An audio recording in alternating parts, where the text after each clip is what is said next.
My daughter shamed me at her wedding, but the groom did this. They say a mother's love is unconditional. But no one ever warns you about the pain of loving a child who forgets everything you sacrificed. I'm a single mother. I raised my daughter alone, worked 2 jobs, skipped meals, sold jewelry just to pay for her violin lessons, private school, and later, college. She never went without. I went without everything.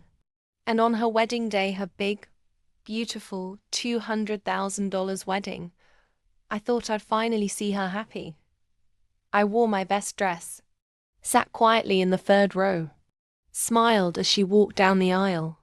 But then came the reception. She took the mic, toasted her in-laws, thanked her new family for showing her what real love feels like. Then she turned to me and said in front of 200 people, "You can leave now. I don't want drama today." Silence. Eyes turned. Glasses froze mid-air. Even the DJ stopped the music. I didn't cry. I didn't argue. I simply stood up, adjusted my shawl, and walked toward the door. And that's when the groom, her brand new husband, stood up and shouted, "Wait, Mrs. Carter. Please don't leave. This wedding isn't over." I paused. The whole room did. He walked straight toward me, took my hand, then turned to the crowd and said, "This woman raised my wife, gave her everything. And this is how she's thanked. Not on my watch." He looked at my daughter and said, "If this is how you treat the person who gave you life, then I made a mistake." Gasps, audible gasps. He took off his ring, set it on the table, turned back to me and said, "Mrs. Carter, you deserve more than this. And I won't build a future with someone who disrespects her past." He walked me to my car. That was the last day I ever saw my daughter. But the story didn't end there. 2 months later, I got a call from the groom's mother. Turns out, she had never liked my daughter's attitude.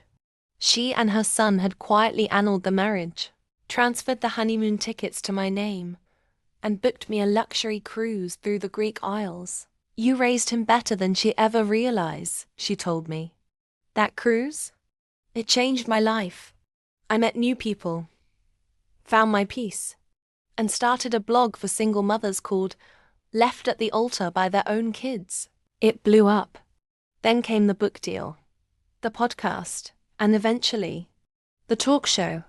Today, the woman they tried to humiliate is now the voice of millions. So here's what I learned. Blood doesn't make family. And sometimes the biggest revenge is rising so high, they have to look up just to insult you. To every parent who's ever been disrespected by the child they broke their back to raise, this channel is for you. Subscribe now for true stories of pain turned into power, and betrayal turned into brilliance. And always remember, don't beg for a seat at their table, build your own mansion.